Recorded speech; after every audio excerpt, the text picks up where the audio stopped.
Hello, welcome back. We have been discussing the first unit of applied physics, that is quantum mechanics. In this video, we'll discuss the EK diagram. While discussing the chronic penny model, a plot of this type we have drawn, on which along the x direction we have taken the alpha a, and along the y direction we have taken p sine alpha a upon alpha a plus cos alpha a. On the right side we had cos ka. Let us try to recall that cosine function is an even periodic function, which means for both positive and negative values of k, we'll have the same value for the function. Further, even if you increase the argument, that is ka by 2 pi, you get the same value because of the nature of the cosine function. And this graph gives us an indication that certain values of alpha a are allowed and certain other values of alpha a are forbidden. Or we have certain alpha a values in which you can have a possible quantum mechanical solution, and for certain range of alpha a values, a quantum mechanical solution is not possible. Now we shall study the energy versus k diagrams, that is the propagation vector diagram of an electron passing through a periodic potential. There are two curves. One is a dashed line. This dashed line corresponds to a free particle. For a free particle, if you plot energy versus the propagation vector k, then you get a parabola.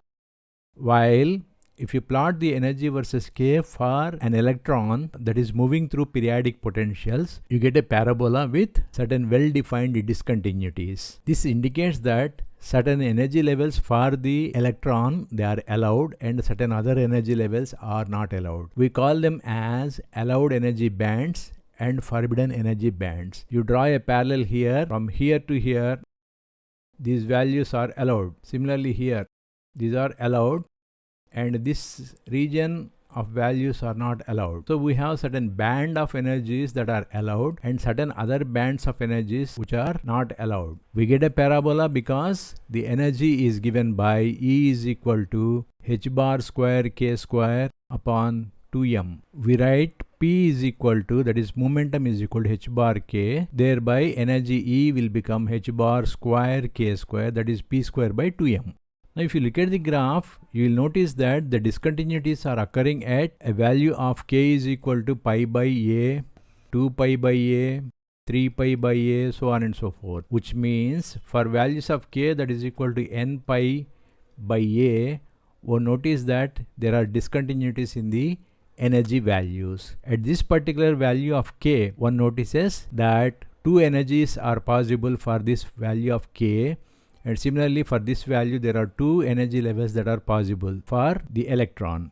This means n can take values plus minus 1, plus minus 2, plus minus 3, so on and so forth. K is the propagation vector, which is 2 pi by lambda, and we have written that k is equal to 2 pi by lambda, which is equal to n pi by a from the previous expression. This implies 2a is equal to n lambda. We'll recall the Bragg's law.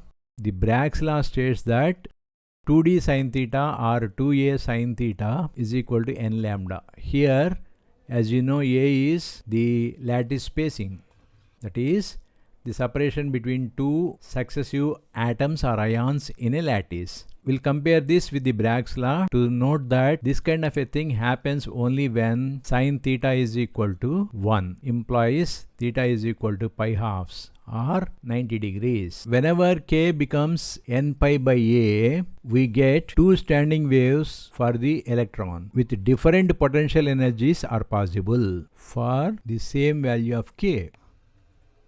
And these values, they correspond to the discontinuities in the EK diagram or graph.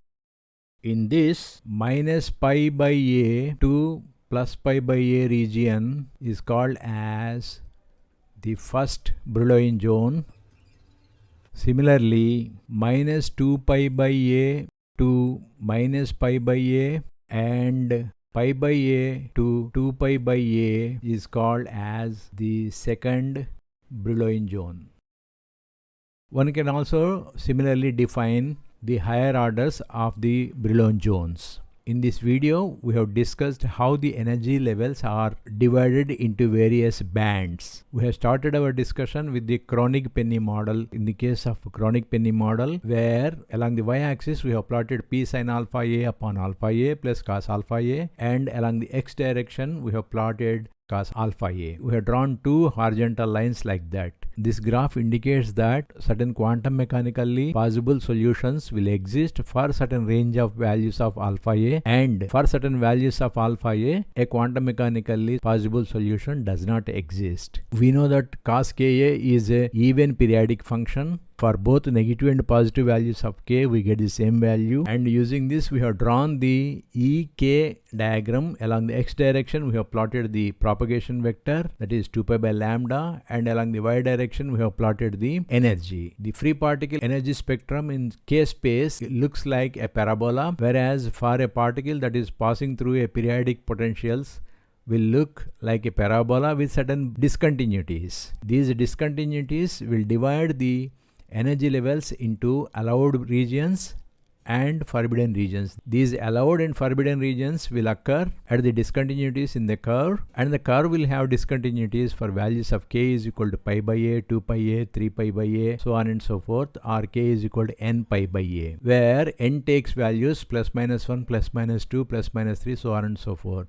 We know that k is the propagation vector, which is 2 pi by lambda. So when you equate them, you get 2a is equal to n lambda. We have compared this with the Bragg's law that states that 2d sin theta is equal to n lambda, or 2a sin theta is equal to n lambda, where d or a stands for the lattice spacing or lattice constant. When you compare these two, we will see that sin theta is equal to 1, which means theta is equal to pi by 2 or 90 degrees. So whenever k is equal to integral multiples of pi by 2, you notice that two standing waves with different potential energies are possible for the same value of k. These discontinuities in EK diagram, they are called as Brillouin zones. Minus pi by a to plus pi by a is called as the first Brillouin zone, and minus 2 pi by a to minus pi by a and plus pi by a to plus 2 pi by a are called as the second Brillouin zones. Higher orders of Brillouin zones also can be drawn. Thank you.